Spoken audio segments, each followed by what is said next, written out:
Online game ఒక ఆటగా మారిపోయినటువంటి సంఘటన చివరికి దాంతో జీవితాలే కోల్పోతున్నటువంటిది. ప్లీజ్ ఆన్లైన్ గేమ్స్ ఆడద్దు విద్యార్థులు, ప్లీజ్ ఆన్లైన్ గేమ్ యాప్స్ని క్లోజ్ చేయండి అని చొక్కా మీద రాసుకుని యువకుడు ఆత్మహత్య చేసుకున్నాడు. శ్రీ సత్యసాయి జిల్లా పరిగి మండలం పైడేటి గ్రామానికి చెందిన జయచంద్ర 23 ఏళ్ళు, డిగ్రీ దాకా చదువుకున్నాడు. తండ్రితో కలిసి 2 ఏళ్ళు గ్రామంలో ప్రైవేట్ డైరీ నడుపుతున్నాడు. ఆన్లైన్ గేమ్స్కి బానిసే సంపాదించిన సొమ్ము పోగొట్టుకున్నాడు. పాల రైతులకు 3 లక్షలు బకాయి పడ్డాడు.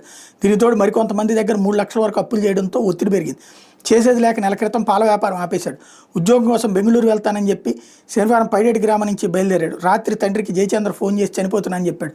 దీంతో తల్లిదండ్రులు కంగారు పడ్డారు. అప్పులన్నీ తీరుస్తామని ఎలాంటి అగాయిత్యానికి పాల్పడ్డదని వేడుకున్నారు. ఆ తర్వాత జయచంద్ర ఫోన్ స్విచ్ ఆఫ్ చేశాడు.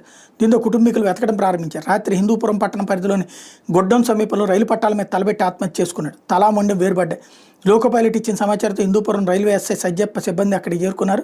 లేఖను స్వాధీనం చేసుకున్నారు. జయచంద్ర చొక్కా మీద పైడేటి గ్రామం అని రాసి ఉండడంతో కుటుంబ సభ్యులకు సమాచారం ఇచ్చారు. వాళ్ళు